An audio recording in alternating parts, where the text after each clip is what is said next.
Hi, welcome to One Word a Day. I'm Sophie, your pilot into the universe of Chinese. We are going to continue our journey in discovering one new Chinese expression a day. Okay, yesterday we talked about the status of being that green and yellow means two types of crops, timing or seasoning. They cannot be connected or linked. So yellow represent crops that from the previous year, that you have savings from last year, that food you have left over enough to feed people until the green, the qing, the new crop of this year can ripe and be harvested and start to feed people. So there is this gap between seasons, last year's food from this year's food. So this gap, how to bridge that? So that this expression 青黄不接 describes that state of under-resourced. There is a gap over there. Okay, today we continue with 黄 in 黄袍加身. 黄袍加身 is a historical incident that supposedly happened in real historical event. Okay, let's go into 黄袍. So when it pairs with the rope symbol, apparently it's not about the crops anymore. It's not agriculture anymore. But the character still stays stay true to the origin of farm field that looks like 20 or meaning many fires are not burning but light up in the fields, that kind of mimicking the color of fall or the color of harvest field that looks golden, almost fires everywhere. So everywhere expressed by this 20 symbol. So in my previous episode, I was talking about 20 in the ancient sense of scale or quantification, that almost like a billion, like in our times.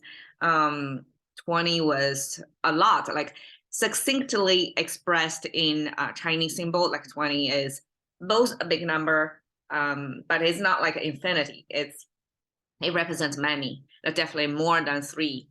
A lot of times Chinese just expressed by three, repeating something three times means multiple, but 20 means a lot more than that. Okay, so this is 10 connected at the bottom. That's the 20 symbol. And 10 came from this roping, tying a knot. Eventually use an indicator to show on the rope, there's one point that tied the knot. That's a note taking for number 10. And in the middle, there is this fire symbol with two sparkles on the side. That's Chinese fire. And then behind the fire, there is this field symbol, which kind of overlap with fire as well. So this is a space. So we use a square to mean it's a space. And then in the middle, it's cut with a cross cut, kind of a quartered. Because in ancient times, farm field were cut into smaller pieces, both by its geographical or how to say, the limitation of a geography, because a vast piece of land continuously good for farming land was kind of rare. Even today too, farm field, flat, good for mass agriculture, mass production of food was limited. So the terrain over there is more like a mountainous. So people have to grow crops on top of mountain to cut into the steps of a narrow strip of flat areas, kind of like steps along the mountains to grow food over there.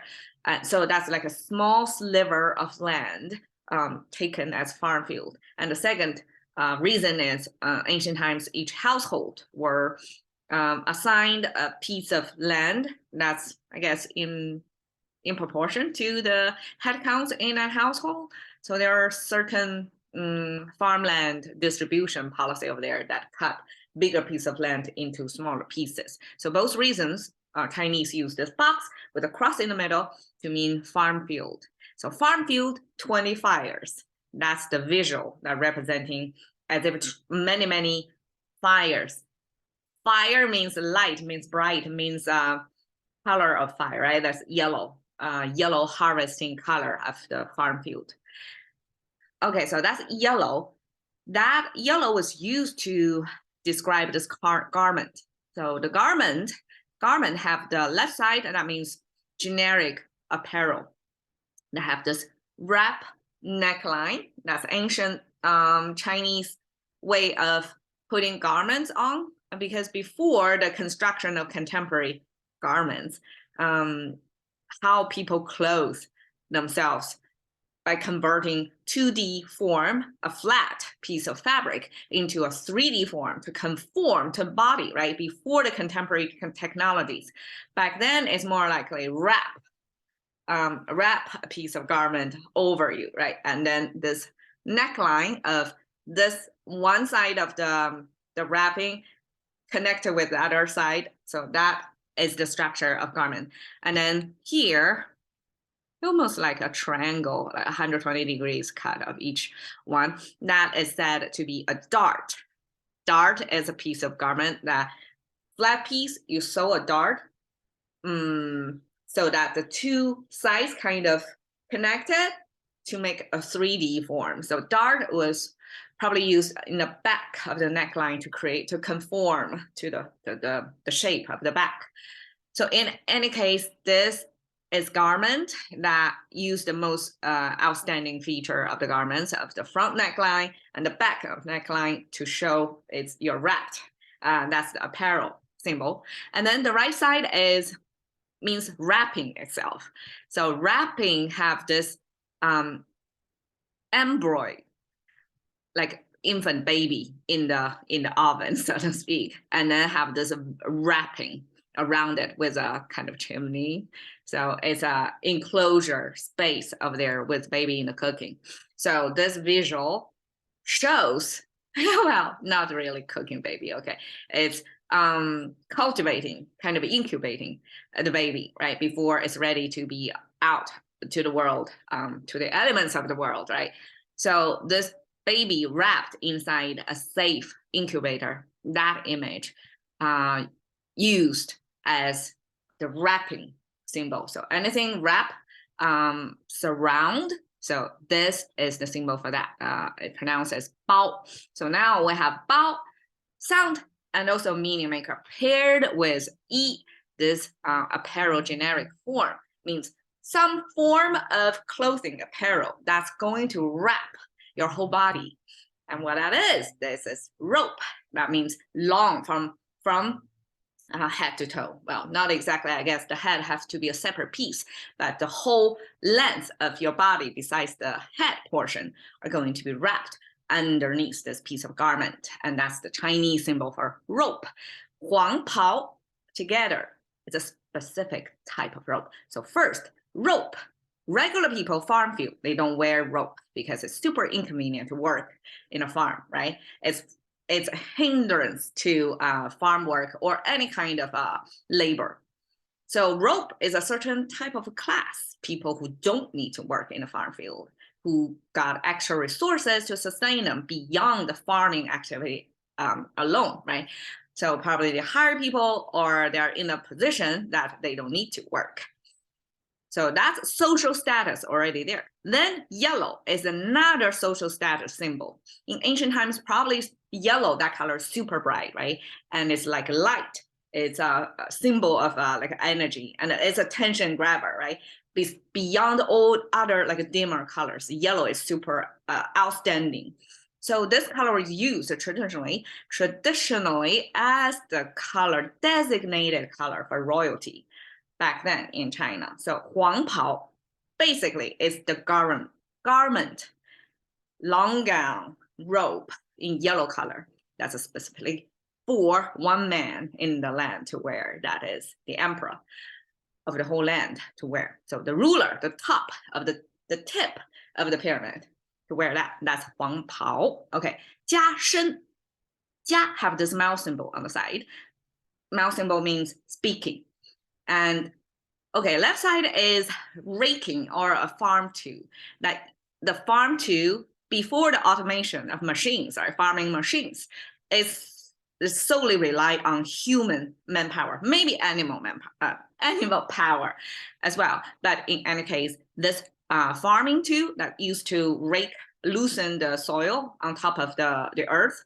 That was a symbol to show muscle power. So muscle power means giving energy, right? Giving boost, giving like energize it, to power it, to what do you call it? Yeah, basically li is to make something like a battery, right? Give it energy.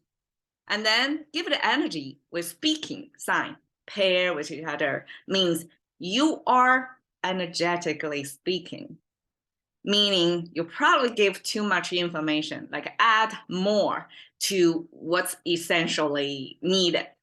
So it's a little bit like over speaking in that sense. So in that discipline of speaking, because Chinese pay a lot of attention to both pronunciation, like how you pronounce things, your voice, how the tonation here sound like to other people, but also the content of speaking. If you speak in the right amount. So in another character that called 对, it's like a dialogue, a conversation. There is a sign of like 1 inch down the wrist. That's as quantification or measuring standard, to mean you have to speak the right amount, not over speaking, not under speaking, have to be the right amount. And that's the expectation when you hold a conversation. You add your part, but you don't overtake it, right? So 加 is kind of on the other, a little bit over speaking side, like you are adding more to it. So that from the speaking, the conversation, to basically anything. When we talk about multiplication, wait, is it a multi? No, about addition. So in mathematical concept, 加 plus, Chinese also use this. That came from speaking, add more to the conversation. Okay, 身, we have a visual representation of the cage of torso, I mean human cage, and then the 2 legs. I don't know why there looks like a tail in the back, but this looks like a side view of a human torso and the whole skeleton over there, and use this kind of a skeleton looking visual representation of a standing 2-leg standing creature with cage on the top, to mean the whole body, specifically human body. So yellow rope, okay, emperor specific or designated garment added to the body. So history has it that this is kind of like a Chinese coronation process. Coronation in British tradition, or I guess the Western too, like the crown, the passing of the crown or holding the crown, that's a symbol to show special social status. So in comparison to that, Chinese wearing a piece of yellow rope, that's the status symbol. As you go to the pinnacle of power, you're the tip of everybody else, okay? You're all above everybody else. So that's comparable to the Western coronation concept. Historically, it happened about 1,000 years ago. Young emperor received notice from the front line, from the borderline, that some external forces are invading their territory. So this young emperor sent out the army, the troops out to defend, right? On the way to the front line, to the enemy, the army, the military leaders have their own thought. They think, why should we fight for this young guy who would not appreciate our contribution to the country? Like, we bloodshed for nothing. So they basically had a coup, and they put the yellow rope onto one of their, I guess, the alpha among the military troop, that they want him instead to be the king overall. I'm not sure king or emperor, but to be the leader of them, military leader as well as political leader for the country, to be the decision maker, because it's an adult and is trusted leader among the military troop already. So they end up kind of switch cars instead of submissively listen to or carry out the order from the emperor. they turn around and change regime just like that because the military is on their side. And that's the beginning of this a new dynasty called Song Dynasty. It's one of the best prosperous and most free. It's after Tang Dynasty, but was less recognized. But later on, contemporary historians start to look at the history and to appreciate that era of free commerce, innovation, a lot of things happening during that ruling period of Song Dynasty, about over 200 years. So this is the beginning of Song Dynasty, and that's how he came into power. And afterwards, after he became the emperor, he realized the risk out there if let the military guys go running things. They can just turn around and against him, just like what they did before. So he ended up with a pretty diplomatic way to let go of his former co-workers who battled with him together before, to let them go, to let them retire, to basically take power away from the original group of people who used to support them. And that's 杯酒释兵权. So both 黄袍加身 and 杯酒释兵权 were historically true, I guess, incident that happened before. And that's one interesting transition of history or change of fortune of a nation decided by this group of military people to all of a sudden turn around and be disobeying the authority and create what they view as a better leader. Basically, they choose for the nation back then the new leader of the country. So that's the story. So I'm just using a contemporary fashion shot to show 黄袍加身 because that's how the photography call this piece as 黄袍加身 is a little bit of historical reference. But you can see 黄袍加身 the delicate brocades on this piece of garment, and then with a lot of embroiders over there that shows the clouds or the dragons or the phoenix, all that cultural symbols that's pointing toward the highest power of the country. So that's 黄袍加身. Cash into the currency of thinking by one word a day with Sophie. See you another day.